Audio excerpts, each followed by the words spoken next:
बॉलीवुड के सुल्तान सलमान खान की बनाई पेंटिंग करोड़ों रुपए में नीलाम होती रही है। उनकी ये पेंटिंग तो सबसे ज्यादा चर्चित रही है। सलमान रात रात भर जाकर पेंटिंग करते हैं, लेकिन ये बात बेहद कम लोग ही जानते हैं कि आखिर कैसे पेंटर बाबू बने सलमान खान।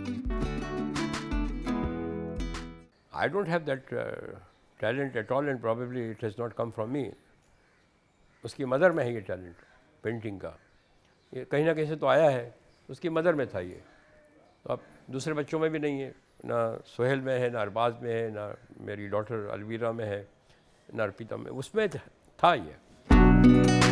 बॉलीवुड के रुपहले संसार में एक से बढ़कर एक सितारे हैं। कोई बेहतरीन गायक है तो कोई एक्टर और डायरेक्टर, कई फिल्मी कलाकार तो मल्टी टैलेंटेड भी रहे हैं। सुरों को साधने वाले किशोर कुमार ने एक्टिंग में भी हाथ आजमाया तो राज कपूर जैसे अभिनेता महान फिल्म निर्देशक बने। लेकिन सुपरस्टार सलमान खान शायद हिंदी सिनेमा के इकलौते ऐसे कलाकार हैं जो न सिर्फ एक ट्रेंड सेंटर है बल्कि अभिनय, गायकी और फिल्म निर्माण के अलावा पेंटिंग जैसी कला में भी महारत रखते हैं।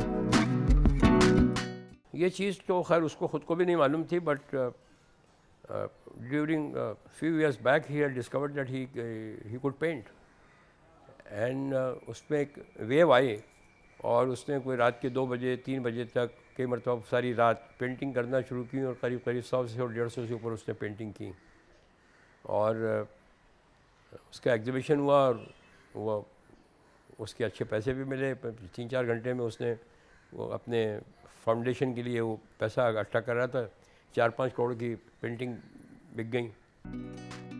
सलमान खान के एक कामयाब अभिनेता से बेहतरीन पेंटर बनने की ये कहानी भी कम दिलचस्प नहीं है।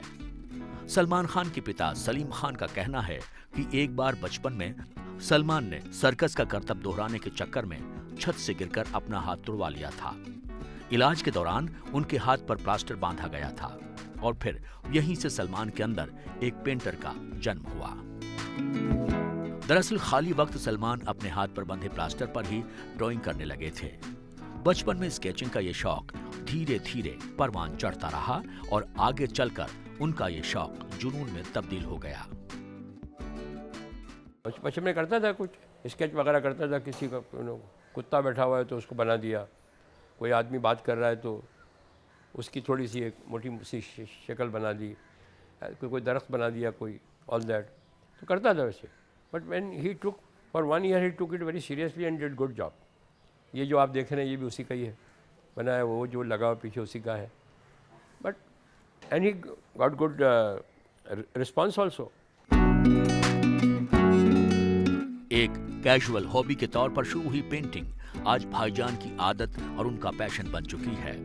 मुंबई में सलमान के घर में उनकी बनाई गई पेंटिंग्स लगी हैं, जिनमें सबसे खास ये पेंटिंग है। जब कोई मेहमान सलमान के घर में दाखिल होता है तो सबसे पहले उसकी नजर उनकी इसी पेंटिंग पर पड़ती है, जो कि घर के मुख्य दरवाजे के पास ही बेहद करीने से लगाई गई है। इस पेंटिंग को पहली नजर में देखने से ही ये बात साफ हो जाती है कि इसके जरिए धार्मिक एकता और सहिष्णुता का संदेश देने की कोशिश की गई है। सलमान खान की इस एक पेंटिंग से ही ये बात भी जाहिर है कि उनके दिलो दिमाग में सभी धर्मों को लेकर सम्मान और समानता का भाव कितने गहरे तक बैठा हुआ है। एक इंटरव्यू में सलमान ने ये बात बताई भी है कि उनकी हर पेंटिंग की शुरुआत माथे के नीचे यानी आंखों से ही क्यों होती है। दरअसल सलमान का ये मानना है कि माथे से ऊपर इंसान किसी धर्म विशेष में बंध जाता है और यही वजह है कि सलमान के बारे में ये कहा जाता है कि वो दिमाग से ज्यादा अपने दिल की बात सुनते हैं, क्योंकि दिल किसी लॉजिक को नहीं मानता है और बात जब सलमान की हो तो उनकी पेंटिंग भी सोने जैसे उनके दिल का पता दे ही जाती है। सलमान खान की ऐसी ढेरों सच्ची कहानियां हम आप तक पहुंचा रहे हैं। आप बस हमारे YouTube चैनल बीइंग सलमान को लाइक कीजिएगा और हाँ, इस चैनल को सब्सक्राइब जरूर कर लीजिए ताकि सलमान खान की सच्ची कहानियां आप तक बिना किसी रुकावट के पहुंचती रहे। बहुत बहुत धन्यवाद। नमस्कार।